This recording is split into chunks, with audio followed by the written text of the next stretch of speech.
whole target tracker philosophy is making sure that you guys come home safe. You know, through continuous training, you learn a lot about your autonomic nervous system, how to control tunnel vision. The more that you practice with different scenarios every time, so it's not a canned scenario, it's going to open up your field of vision, where you're going to start to realize the targets behind the targets. Once you go through that continuously and exercising those principles, you'll find that your heart rate's going to decrease, and when you respond to a scene, you'll be more apt to decipher the situations faster, which is an event of saving a life. If you're in a gunfight, be a prepared gunfighter.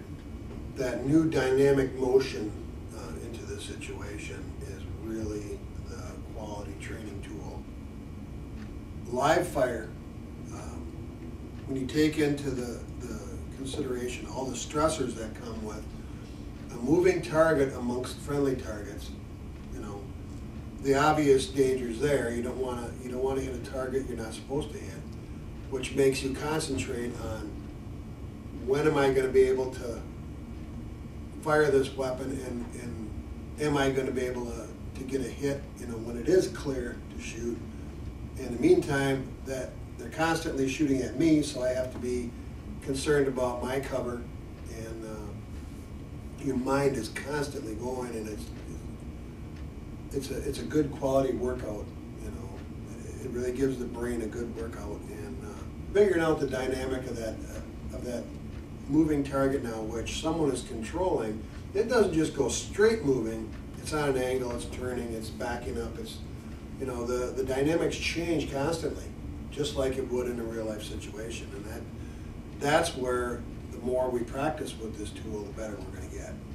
With the moving target, it reaffirms what we do as far as movement goes, but we're moving.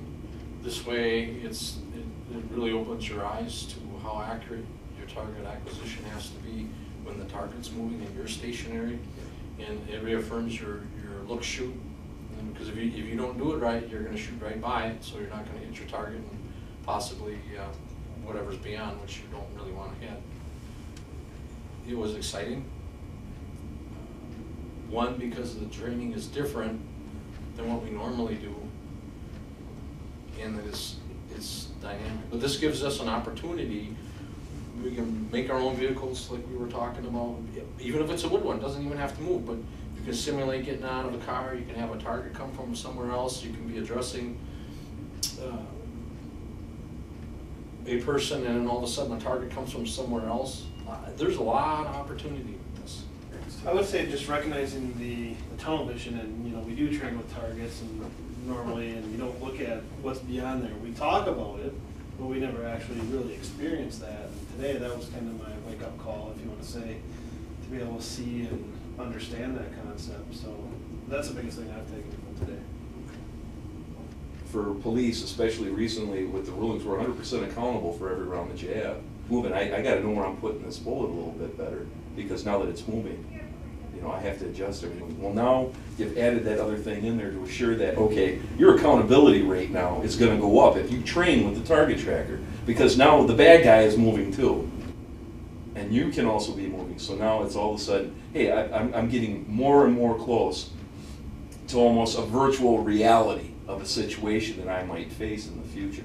And if I can get that much closer to my ability to have the experience and the training, the less accountability I'm always going to have to worry about, because they pound that into our heads. Everything that comes out of the end of your gun, you're 100% accountable for. Everybody sitting at this table is probably going to be the same as I am. I hope I never have to shoot at anybody, but if I have to, I want to make sure I hit what I'm shooting at. I want to end the threat, and this is going to help me to be better able to accomplish that. So that's what I have to say about target tracker. I'm a big fan now. Good. Building confidence, I'd say. Yeah, exactly. If I did go into auditory exclusion, which I probably did, because I never heard those paintball rounds hitting my squad car from behind me. So you know, that's something that you always pick up. Now the second time through, yeah, I'm expecting it, but now I've been trained. Think about what's going on all the way around you, not just on focusing on. You can always set it up anywhere, in any situation, even in a city street, training paintball, non-lethal. You definitely have the whole startled, aspect of things when you're first coming in there, like we talked about positioning the squad car, just something, as little as that, to the firing and understanding the targets are behind there, the paintball coming in. It builds the confidence, obviously the second time you know a little bit more going into the situation. We try to know as much as possible going into anything, but that's not always possible. But it builds confidence, and then I think once that officer feels comfortable and the confidence level, you can go into that situation prepared. In real life, you have to be prepared to make that moment count and not miss that target. It's going to make us all much better under those circumstances. And when the situation does happen someday, it won't be the first time it happened.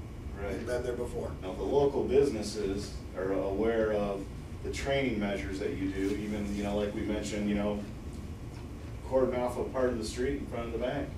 Do some paintball stuff right there. Let the bank manager know, hey, we're your local police department. If this happens in your bank, we're right here, we're fully trained to make the difference, to help save the lives of you, your patrons, and the citizens in this community. You get that kind of involvement with the community, and it's unbelievable, the difference that you see in the mentality. You might be practicing, and there might be a guy casing the bank going, oh shit. There's this holy shit moment. These guys are out here planning, practicing killing me, and I just thought about robbing the bank. I've been sitting here watching it for a week, and I was going to go in tomorrow. Now I'm not going to do it now. And you get, that type of community press, and they know that you guys mean business, and you're serious. Believe me, in the criminal network, that word travels fast.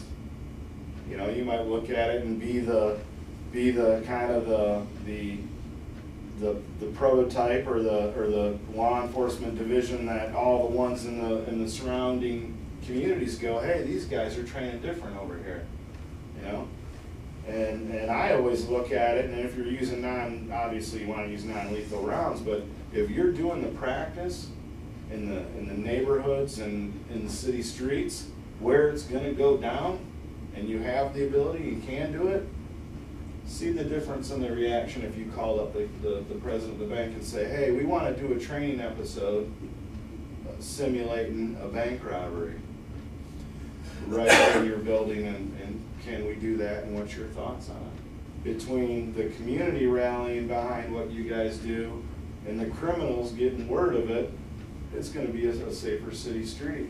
They're going to go, well, hey, these guys do this here, we better go 2 counties over, And then you're calling up that guy, hey, why do you guys come out and trade with us like this, you know what I mean? That's all stuff that helps everybody. Every single exercise that I've been to, I've learned.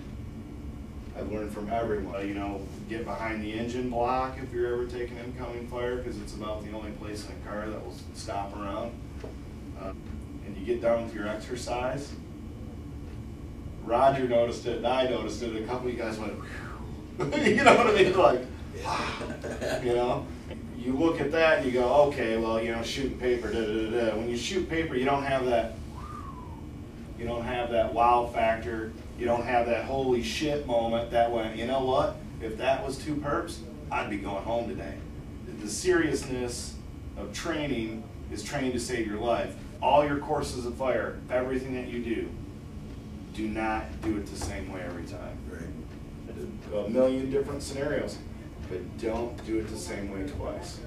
And first time, I'll tell you right now, you were pissed. When I was like, oh, we got a DOA right here. He's like, what? If I would have known a little bit about you don't know what's going on with the bank robbery, And it's good, though, because that's a normal defensive reactionary stance. Because in a matter of 0.3 seconds, you turn that page in your head. My wife, my kids. That's the exact response that you want to have, because that's exactly why you train harder, do it different every time. You will never know the scenario of a hostile. Never. I want to do it again. You did it again, you turned around, you were ready, And that's what the training will provide for you. Ready in any situation, anytime, anywhere, ready to go. We came out with it exactly the way it is for two reasons. One, so everybody in every department could afford it in their budget, first and foremost. Number two, it is so versatile. I mean, you want to mount a machine gun to it in video surveillance, it can be done easily, and it's not a $25,000 unit.